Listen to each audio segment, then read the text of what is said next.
Hey guys, new video today. I'm with my buddy Deon here. We're uh we're sitting in my dorm and we're just hanging out. It's a Thursday. I got my next class tomorrow at 2 o'clock. But I we were just hanging out with a couple buddies and all our other buddies they kind of left and we were just kind of chilling here talking. We got on the topic of society in general and how society is fucked up right now with a lot of different issues. And I know my channel is more of business and intellectually minded, but we're going to go into more intellectually kind of points within society. But let's go with the first point right now. Dion, I really want to get you asking, what do you think about the racial violence in America right now? Like, what do you think? Why is it so conflicted, and why do you think there's just such a gap in between different races in America? Well, I think, it first stems from understanding. Because even like it started, watching a video of comedians, we didn't understand where it came from. We like, well, that's not funny to me. That's not. It's understanding. That's when you have to become open minded to other people's views on the world. Somebody's gonna always have a different view on the world than you. And we get so closed minded to where we walk in the world, we think that we only the person that we only care and that we're the only person in the world. But it's other people. You got to learn how to interact and understand. Be willing to understand. That's what people would try to understand. You got to be willing. Just all right. I want to understand this different culture. I want to try to get to learn different people. We always contact. We always around our same color or our same creed.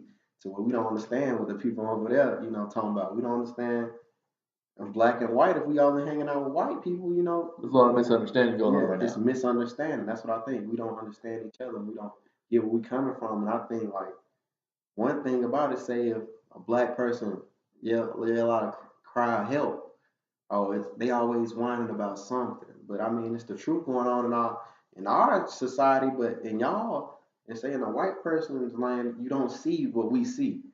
And that's when that misunderstanding comes to where we think that black people are always whining about something. But I mean, so much stuff going on that's wrong with society that it's like, where do you start? Where do we start to help on that building process? I mean, we done came far, but we got a long way to go. I Mm. mean, we haven't been So, nowhere. so you think that like right now with America, we're not very informed with like other races struggle with how they're going through America right now. What do you think we need to do with? Do you think maybe we need like a reteaching of society? Maybe we need to change up. Maybe like because I know there's a lot of issues within the Constitution and not seeing how that is lining up with today's society. What do you think maybe we should change the Constitution? Because that's been a lot in the media right now. Is like maybe critiquing the Constitution within its boundaries. Yeah, I mean, you think about the Constitution, the first words, we the people. All right, even in the we the people, we wasn't included. Black people weren't included because you think about it, it was just white men. Really, it was just white men, Hmm. white males that dominated we the people. Because you think we had to get an amendment written for us to be free, to be even seen as people.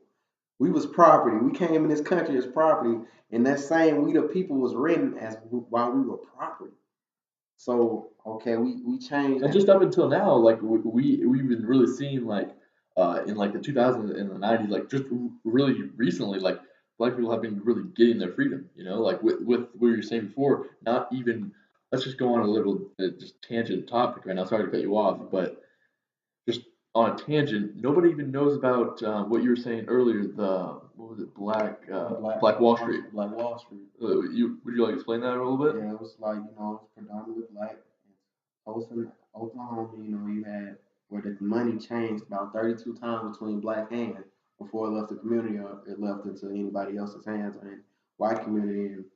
And so I guess when, one day they, it was so-called race riots, but, they had the Klan just come in and run amok and just burn down everything. And, these people was thriving. They was thriving, and this is what black people did. They had it, but see, they just came in, they just torched it all and burnt it all, killed whoever they wanted to, and we don't see that in the history books. That's America's shine a blind eye. Even you looking at Texas book, how they trying to take slavery out of it and try to migrate into it was just immigration.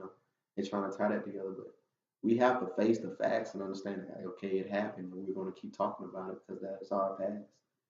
Hmm. Okay. All right. Well, that's really good because I really want to talk about that with like my main introduction point as racial violence within America. But my next point is it kind of goes off on a different tangent, but it kind of relates to racial violence. But what do you think? Why, for gun control in general, why do you think people carry a gun?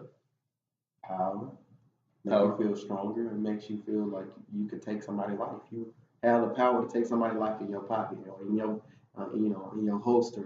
Well, what's like the influence? What do you think like for in general like why do you think everybody needs to carry a gun? People think like for just an example in politics, a lot of people have been saying that with all like the mass shootings nowadays, that people think that if even just one person carried a gun with that one person shooting up everybody, everybody would be safe. What do you think about?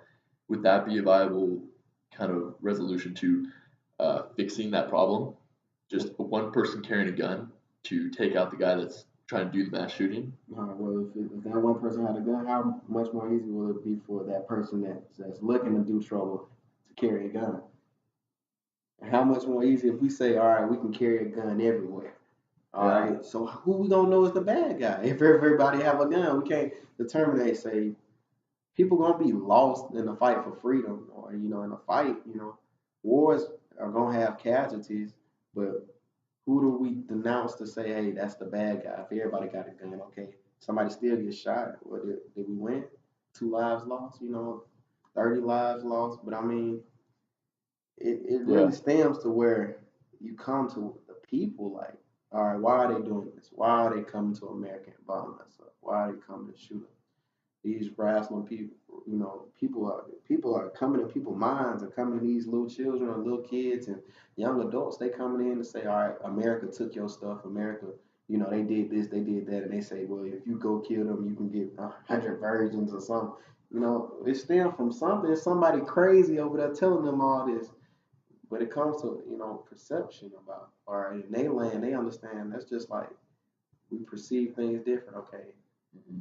they taking somebody that really didn't know anything and thought that America killed they mama or something like that. But it comes to Yeah. it's crazy. That really transitions into the next topic with all the conflicts within the Middle East and what America should do. Like we've seen these problems since like the 70s, 80s. I'm not really familiar what year Russia actually fucked with the Middle East, but we've been seeing these problems with the Middle East so much, and just with every country around there, almost every country. Not I'm not gonna say all entirely every single country. Israel, um, Iran, Iraq, all those countries needed some sort of intervening, or they didn't. It's always somebody's opinion on why we should have went in there or why we shouldn't have. What if Bush's decision to invade the Middle East was that a viable solution or was it not? But what do you think? What do you think we should do now to resolve the problem there? Do you think we should kind of pull everybody out, let it like fix it how it is? That's the conservative view. Or do you think like liberal view of like trying to intervene, try to help them see, make them resolve it themselves? Like how we've been trying to help Israel with all their um, conflicts. What do you think we should do? I mean, see, even with invade, we invading that place. So I mean, you really can't just take a liberal stand, or you can't take, just any kind of stand on it. See, that's what people. You don't have to have one view of the world. And see, that's what I hate with politics. You have to be one side. You have to be. Especially now. Yeah, Like, you can't be in the middle, or you can't be in the middle. So I mean, I understand. We gotta first understand where the problem come from. Okay, we going in their country. We got these big guns. I mean, some people in the Middle East look at us as heroes. yeah, They be like, "Oh my goodness, that's the Americans." But some of them, all right, what if we accidentally shot their mother? They out there ready to kill us.